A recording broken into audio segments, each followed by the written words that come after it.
तो देखिए, मैं आज आपको प्रत्यावर्ती धारा के अंतर्गत प्रत्यावर्ती धारा की औसत शक्ति क्या होती है उसके बारे में बताऊंगा। औसत शक्ति क्या होती है, और औसत शक्ति का जो फॉर्मूला है, औसत शक्ति PAV बराबर VRMS IRMS cos फाई, इसको किस प्रकार से ड्राइव करती है। ठीक है, तो PAV का मतलब है यहाँ पर औसत शक्ति, VRMS का मतलब है वोल्टेज का वर्ग माध्य मूल मान, IRMS का मतलब है धारा का वर्ग माध्य मूल मान, और फाई यहाँ पर क्या है, कार्य गुणांक या शक्ति गुणांक भी बोल सकते हैं। तो देखिए, सबसे पहले हम शक्ति की डेफिनेशन लिखते हैं प्रत्यावर्ती धारा के लिए। शक्ति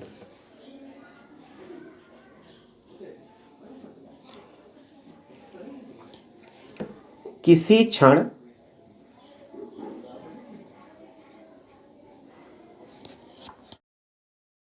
प्रत्यावर्ती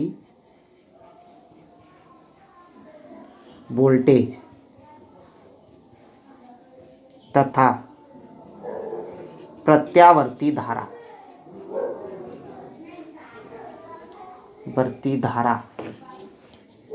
के गुणनफल को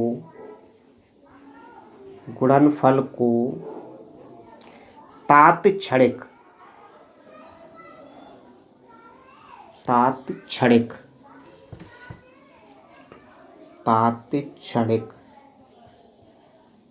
शक्ति कहते हैं।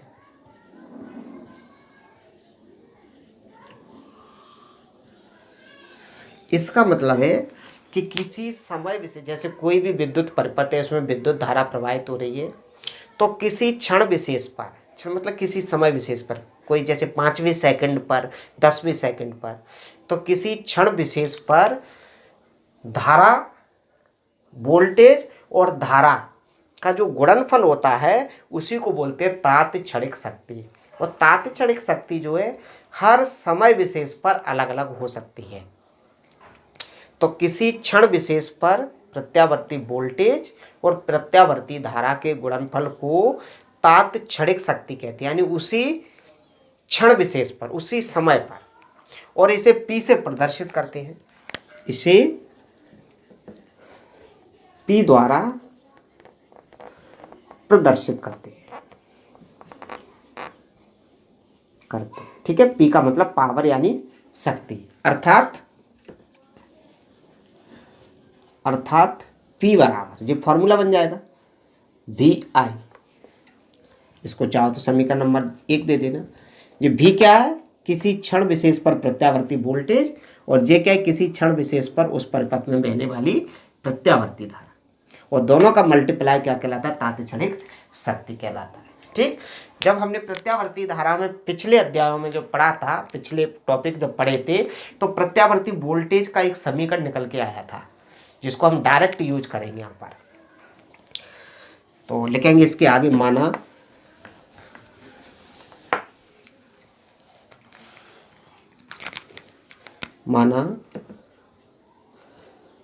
प्रत्यावर्ती वोल्टेज V बराबर, ये फॉर्मूला निकल के आता था sin ओमेगा टी, ये समीकरण नंबर, तथा प्रत्यावर्ती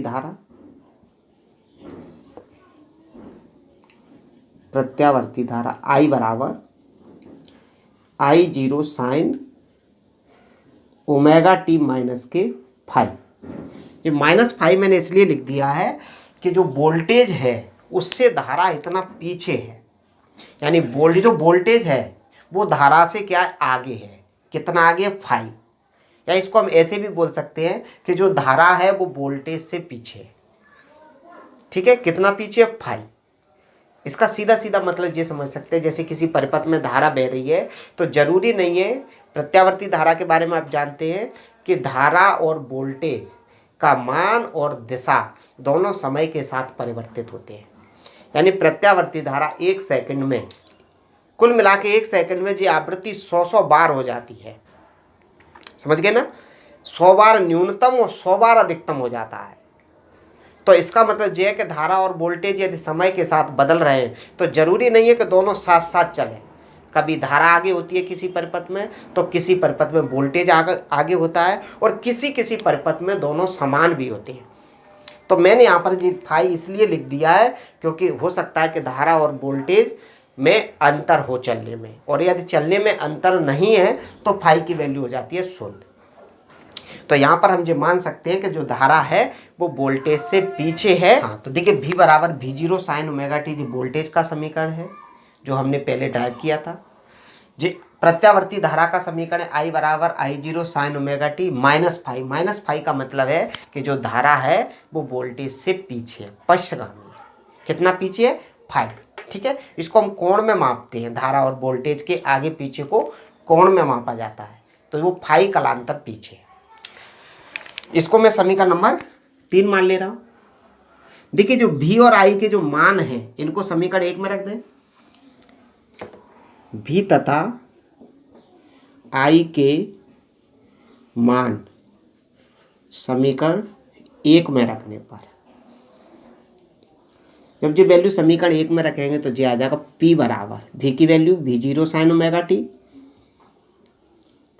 और I की value I0 sine omega T minus phi. यहाँ लिख देना, जहाँ फाई क्या है यहाँ मैं लिख नहीं पाया, जहाँ फाई कलांतर है किस किस के बीच में, धारा और वोल्टेज, इसके आगे लिख देना इसको। ठीक है जी, मैंने वैल्यू पुटअप कर दी समीकरण 1 में। इसको सॉल्व करें और आगे तो देखिए पी तो जैसे का जैसा, इन दोनों को मैं एक साथ लिख ले रहा हूँ तो क्या हो जाएगा V0 I0 गुणा में है तो साथ में लिख सकते हैं, और जे साइन ओमेगा टी और जे साइन ओमेगा टी माइनस के फाई। क्लियर? देखिए मैं यहाँ पर क्या कर रहा हूँ, इसमें 2 से तो गुणा कर दे रहा हूँ, और 2 से गुणा किया है तो 2 से भाग भी दे रहा हूँ, या सिर्फ इतनी कर लीजिएगा, जब मैंने 2 से गुणा कर दिया है तो 2 से भाग भी दे दिया, कोई अंतर नहीं आएगा। या लिख देना चाहो तो, क्योंकि 2 से गुणा तथा भाग करने पर। ऐसा मैंने क्यों किया है जी आप समझ जाएंगे अभी। जी एक फॉर्मूला बन जाता है, एक फॉर्मूला पढ़ा होगा आपने, 2 साइन ए साइन बी, साइन ए साइन बी, इसका फॉर्मूला होता है कॉस ए माइनस बी और minus cos A plus B. ये मैथ वाले बच्चे पढ़ते रहते हैं अक्सर। तो देखिए जब फॉर्मूला बन गया हमारा जी, यहाँ से लेकर यहाँ तक 2 साइन ए की जगह कितना है ओमेगा टी, बी की जगह कितना है जी ओमेगा टी माइनस फाई। तो जो फॉर्मूला बन गया 2 साइन ए साइन बी, इसका प्रसार क्या होता है कॉस। देखिए 2 साइन ए साइन बी का प्रसार क्या होता है कॉस ए माइनस बी और minus cos A plus B. तो इसके अकॉर्डिंग जब इसको हम खोलेंगे तो हमारा रिजल्ट क्या आएगा। देखिए मैं यहाँ पर इसको खोल रहा हूँ तो देखिए P बराबर V0 I0 बटे 2 तो जैसे का जैसा, इसको हम खोल रहे हैं तो क्या आएगा कॉस A माइनस बी, तो A की जगह तो कितना आ गया ओमेगा टी माइनस बी की जगह कितना है ओमेगा टी माइनस फाई, लेकिन B में माइनस का गुणा है तो इसमें भी माइनस का गुणा होगा, तो माइनस का गुणा होने से क्या हो जाएगा जी ओमेगा टी, इसमें माइनस का गुणा हो गया, अब इसमें करेंगे तो जो प्लस हो जाएगा। ये बात समझ में आ गई होगी शायद आपको। माइनस अब कॉस ए प्लस बी, तो ए की जगह कितना ओमेगा टी प्लस बी की जगह जो ओमेगा टी माइनस फाइव, और जो ब्रैकेट। ठीक है, देखिए ये कैंसिल हो रहा है, जो बचा है उसको लिख दीजिएगा। तो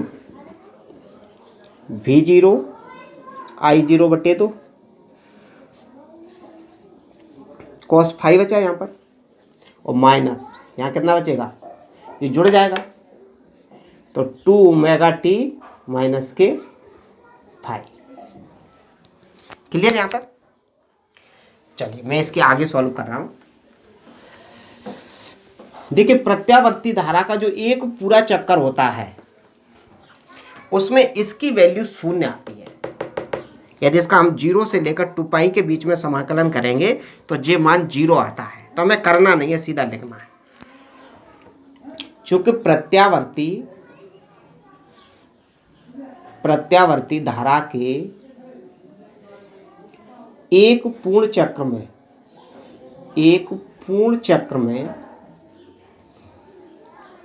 में cos 2 ओमेगा टी माइनस 5 का औसत मान 0 होता है। औसत मान 0 होता है, 0 होता है। इसलिए औसत शक्ति, अब इसको हम क्या लिखेंगे, PAV, P एवरेज। औसत शक्ति बराबर क्या होगा, V0 I0 बटे 2। इसकी वैल्यू कितनी हो जाएगी, 0। तो कितना बचेगा ब्रैकेट में, सिर्फ cos 5। ठीक है यहाँ तक कोई दिक्कत है इसमें? चलिए मैं अब इसके आगे लिख रहा हूँ। देखिए PAV बराबर, इसको क्या हम ऐसे लिख सकते हैं, V0 अपॉन √2 और cos 5, क्योंकि √2 का √2 से गुणा करेंगे तो 2 आ जाएगा। क्लियर? अब देखिए ये जो वैल्यू होती है ये VRMS की होती है, जी हम पहले से इसको कैलकुलेट कर चुके हैं पुराने वीडियो में। और IRMS की वैल्यू होती है I0 अपॉन √2। तो इसकी जगह पे तो हम क्या लिख देंगे, VRMS, और इसकी जगह IRMS। तो क्या रिजल्ट आ जाएगा हमारा, PAV बराबर इसकी जगह आ जाएगा VRMS और इसकी जगह पर आ जाएगा IRMS और cos 5 हमारा। तो ये हमारा लास्ट रिजल्ट आ जाएगा। ठीक है, तो ये एक बहुत ही इम्पोर्टेंट क्वेश्चन है जो एग्जाम में अक्सर आता है और मुझे लगता है आपको समझ में आ गया होगा। तो ये क्वेश्चन लगभग यहाँ पर समाप्त हो।